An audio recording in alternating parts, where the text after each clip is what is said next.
Buenos días a todos y a todas. Les doy la bienvenida a esta cápsula de autocuidado desde el área emocional y el día de hoy vamos a conversar acerca de la identificación de las emociones. Acerca de las emociones podemos decir que se originan en el sistema límbico, es decir, son originadas en nuestro cerebro principalmente y que posteriormente podemos dividirlas en tres componentes. Tienen un componente cognitivo, es decir, hay cierta información que estamos procesando en nuestro cerebro que se hace parte de nuestra experiencia subjetiva. También un componente fisiológico, es decir, que generamos una reacción en nuestro cuerpo ante una emoción, por ejemplo, que nuestro corazón se acelere cuando estemos nerviosos. Y también tiene un componente conductual, que es como nuestro comportamiento cambia en base a esa emoción. Por ejemplo, cuando alguien puede estar nervioso, quizás su tono de voz puede cambiar o le puede tiritar la voz. Si nos encontramos hablando de las emociones el día de hoy, es porque son parte esencial de nuestra vida. Y también hay un principio bien importante en psicoterapia que podemos aplicar a la vida cotidiana, que es que de aquello de lo que hablamos se vuelve un fenómeno manejable. ¿Qué quiere decir? Que muchas veces sentimos diversas emociones a lo largo del día, pero no le ponemos atención y en la medida que en fondo no hacemos ese proceso de ponerles atención consciente, se van acumulando en el tiempo, van juntando cierta energía que finalmente nos puede comenzar a afectar. En cambio, si tomamos ese trabajo de ponerle atención a lo que sentimos y comenzar a nombrar aquello con ciertas palabras, por ejemplo, quizás si se acelera mi corazón, eso puede ser alegría, quizás si me duele la espalda, eso puede ser cierta sensación de estrés. Al ponerle ese nombre, finalmente hace que podamos sentir cierta capacidad de manejar aquello que nos pasa, porque ya es un fenómeno que comenzamos a conocer y no se vuelve algo que es medio confuso o está en una nebulosa de no saber determinar qué es. Hay diferentes maneras de categorizar estas emociones que sentimos y una de ellas, que tiende a ser bien común, es mencionar que ciertas emociones son positivas o son negativas. En este caso yo les sugiero que es más saludable mencionarlas como emociones que se sienten de forma agradable, por un lado, es decir, que nos generan sensaciones corporales o pensamientos que son de tipo que queremos sentir nuevamente, que queremos experimentar, y quizá aquellas que son de tipo más desagradable o incómodo, en el sentido de que quizás nos hiperactivan de una forma que no nos gusta o generan ciertos pensamientos de tinte más autocrítico. Pero categorizarlas de positivo y negativo quizás es algo que tiende a hacer que pensemos que hay ciertas emociones que no debemos sentir, siendo que todas las emociones tienen su propia función. Pensemos, por ejemplo, en que cuando nos sentimos alegres en un contexto social, por ejemplo, nos dan más ganas de permanecer en ese contexto. En cambio, si, por ejemplo, sentimos que en algún punto alguien nos hace enojar, esa sensación de enojo a veces también nos da energía para poder poner un límite ante una situación que no nos gusta. Por lo tanto, podemos ir viendo que cada emoción tiene su función, que de alguna manera nos resguarda para poder seguir con nuestra vida, tanto física como emocional. Para seguir con el tema de las emociones, ahora vamos a aprender algunas formas de ir reconociendo e identificando estas emociones en nuestro cuerpo para poder comenzar luego a canalizarlas mejor. El primer paso es poder ponerle nombre a las sensaciones corporales que vamos sintiendo a lo largo del día. ¿Qué quiere decir eso? Muchas veces sentimos, por ejemplo, que tenemos frío, que tenemos calor, que tenemos hambre, y son sensaciones que dan cuenta de una necesidad fisiológica que tenemos que cumplir o satisfacer. En este caso, por ejemplo, comer o abrigarnos o desabrigarnos. Pero también hay sensaciones muy relacionadas con las emociones.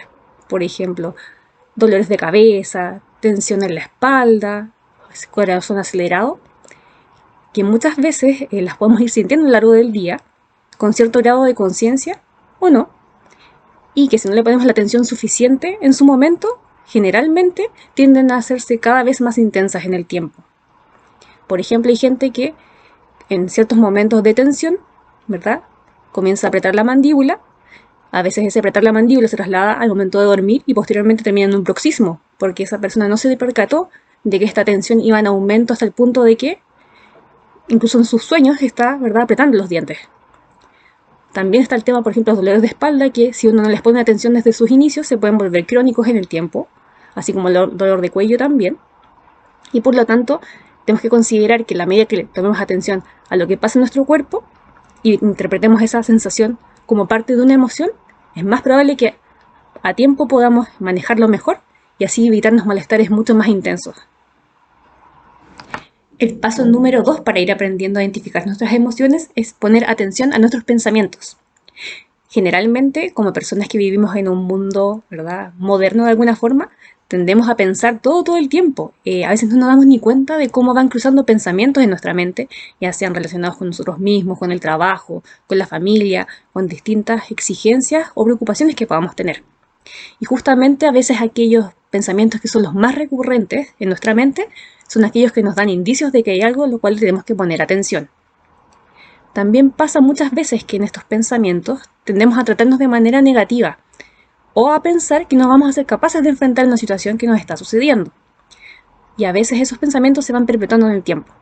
Por ejemplo, sentir que si nos fue mal, por ejemplo, al planificar una clase online y no resultó como nosotros queríamos, quizá tendemos a decir, pucha, en verdad, no soy capaz, no me la puedo con esto del online, lo he intentado muchas veces y no me ha resultado.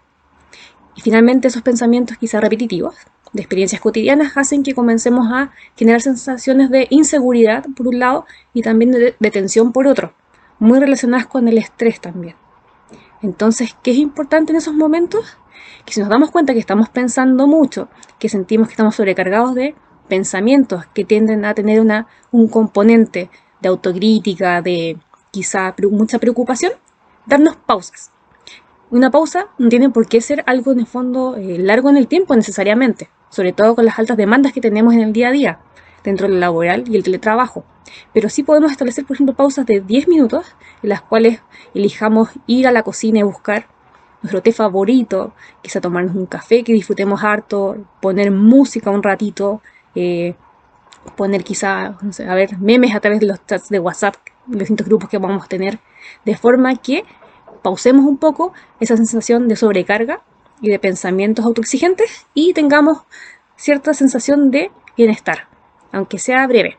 Estas pausas de alguna manera nos van a ayudar a comenzar a bajar la intensidad de nuestros pensamientos y darnos un momento de relajo muy necesario, incluso más de una vez al día.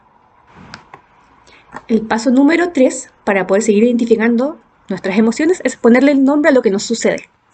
En ocasiones vamos funcionando en el día a día en piloto automático, es decir, actuando rápidamente para ir cubriendo distintas tareas que debemos realizar o exigencias que también nos ponemos a nosotros mismos y nosotras mismas. Entonces, en ese actuar rápido, no le ponemos la atención suficiente a lo que sentimos a lo largo del día.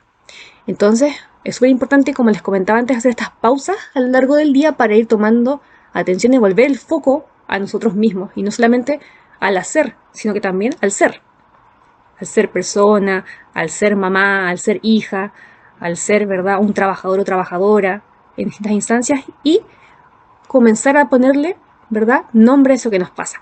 Por ejemplo, podríamos decir en una frase simple, el día de hoy me siento acelerada, ando corriendo para todas partes. También creo que hoy he andado más eficiente, me he logrado concentrar mejor. Por otro lado, podríamos también pensar, me duele el cuello y la espalda, quizá no dormí de todo bien anoche y he andado muy tensa últimamente. Todas esas frases que acabamos de escuchar tienen que ver justamente con reconocer qué es lo que nos está pasando e identificar su posible causa o, de alguna manera, también su posible consecuencia. Así nos vamos conociendo mucho mejor en cómo somos y también aprendemos a conocernos y reconocernos. Vamos a hablar ahora del paso número 4, que es validar nuestras emociones y sensaciones. Como les comentaba antes, no existen emociones buenas ni malas. Quizás una que nos pueden generar sensaciones más agradables o incomodidades también. Por eso es importante darle cabida a todas las emociones, más allá de cómo nos hagan sentir a nivel corporal, a nivel subjetivo o a nivel de pensamientos, porque finalmente nos están hablando acerca de nosotros mismos. Quizás ciertas experiencias pueden ser comunes a distintas personas, pero cada quien va a experimentarlas de manera diferente. Les va a dar un sentido diferente desde lo cognitivo, quizás a nivel corporal van a activar distintos mecanismos dentro de ellos, ¿verdad? Y van a generar diferentes conductas también, hacia afuera. Nosotros no somos máquinas, así que no es saludable vivir solamente en base a producir y cumplir tareas. Por eso también es importante validar, ¿verdad?, lo que nos pasa en el día a día, lo que sentimos y pensamos. Por ejemplo, podríamos decir, que uno piensa que está cansada o cansado y que eso es entendible, ¿cierto? Quizá hemos estado trabajando largas horas a lo largo del día, sin descansar entre medio, y eso claramente agota nuestras energías tanto físicas como emocionales.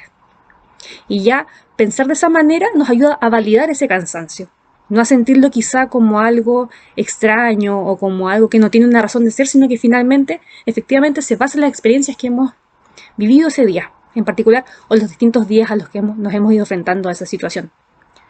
Otro pensamiento podría ser, por ejemplo, tengo miedo al coronavirus, ¿verdad? Y allí ya, al ponerle nombre, tengo miedo a esta enfermedad, lo estamos validando. Podemos, ¿verdad?, pensar que con tantas noticias e información, este virus está en todas partes. De alguna manera es una amenaza que nos acompaña, a pesar quizá de encontrarnos incluso en nuestro propio hogar, cuidándonos.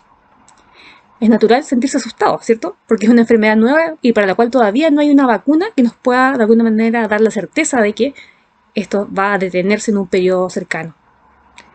Otra manera también de validar las emociones podría ser, por ejemplo, pensar que si tengo muchas ganas de llorar, quizá me siento sobrepasado o sobrepasada. Y en base a eso necesito liberar esa emoción intensa que siento, quizá contándosela a alguien, quizá llorando efectivamente un rato para sentirnos más liberados y liberadas. Y luego de eso, ¿verdad?, poder buscar la manera de encontrar una solución a esa sensación de sentirse sobrepasado. El paso número 5 corresponde a referirnos a nosotros mismos con buenas palabras. Muchas veces tenemos una tendencia a hablar de nosotros o nosotras mismas con palabras que nos devalúan, que nos critican o que le restan valor muchas veces a lo que estamos experimentando. Y una forma de poder revertir esa tendencia es justamente hablarnos a nosotros mismos, a nosotras mismas, de la manera en que nosotros le hablaríamos a alguien que queremos mucho, a nuestros hijos, a nuestros amigos o amigas, a algún familiar, cuando no se encuentra bien. Ejemplos concretos de esto podrían ser, por ejemplo, ejemplo número 1, tratarnos mal sería, comillas, soy incapaz, nunca me resulta bien planificar mis tiempos o cumplir con lo que me piden, ¿verdad? Ese pensamiento sería uno bien negativo y autoexigente, de alguna forma. Al revés, si nos hablásemos bien como le hablamos a la gente que queremos, podríamos decirnos, no me resultó planificar mi tiempo esta vez, a la próxima lo voy a intentar hacer mejor, con más anticipación. No es que sea incapaz, es que me cuesta, lo cual me hace ser una persona, ¿verdad?, diferente, quizás, y eso implica que tengo que darle más empeño a lo que tengo que hacer. No quiere decir en el fondo que no pueda hacerlo, sino que quizás me cuesta un poco más e implica más esfuerzo. Un ejemplo número 2 de esta situación podría ser, por ejemplo, mi clase salió mal, nadie me hizo preguntas, soy mal profesor o profesora, no logro captar la atención de mis estudiantes. Ese pensamiento, ¿verdad?, generaría sensación de inseguridad, de no ser capaces de hacer una labor que es muy importante para nosotros de manera correcta. Sin embargo, si lo pensáramos desde otro punto de vista, tratándonos bien, podría ser, nadie participó de mi clase, puede haber tenido que ver conmigo, con mi forma de hacer clases, o quizá algo le pasa a los estudiantes en esta situación de pandemia y de confinamiento. La próxima vez que nos veamos les voy a preguntar qué es lo que les pasa, o si consideran que yo podría mejorar algo de mi clase. De esa manera mostramos una apertura mucho más grande a poder considerar que aquello que sucedió, una situación concreta, puede tener que ver con nosotros mismos, pero también con un contexto en el cual hay diferentes situaciones que podemos regular y otras que no. Y el paso número 6 y último paso por el día de hoy es reconocer que este proceso es algo gradual. ¿Qué quiere decir? Que no necesariamente vamos a estar siendo unos expertos en reconocernos de un día para otro, en poder darnos cuenta de qué sentimos, de qué nos pasa, de ser más compasivos también en los pensamientos que tenemos. Por lo tanto, es algo que tenemos que ir practicando día con día, ¿sí? Es importante justamente la constancia y que también comencemos a darnos cuenta de que esas pausas que he ido mencionando en varios momentos de esta cápsula son súper importantes. La labor que estamos realizando en este periodo de acompañar a los estudiantes desde nuestros hogares, en su proceso educativo, en la parte también afectiva, también acompañar a las familias, en el caso de que muchos de ustedes les haya tocado ir al colegio a realizar labores. Todo esto es muy, muy importante. Por lo tanto, pensemos que necesitamos como personas tener momentos, ¿verdad?, en que tenemos que recargar esas energías, que nos tenemos que cuidar y que nos tenemos que pausar, ¿sí? Les mando muchos abrazos y cariños y espero que tengan una muy buena semana. Nos estamos viendo próximamente. Chao, chao.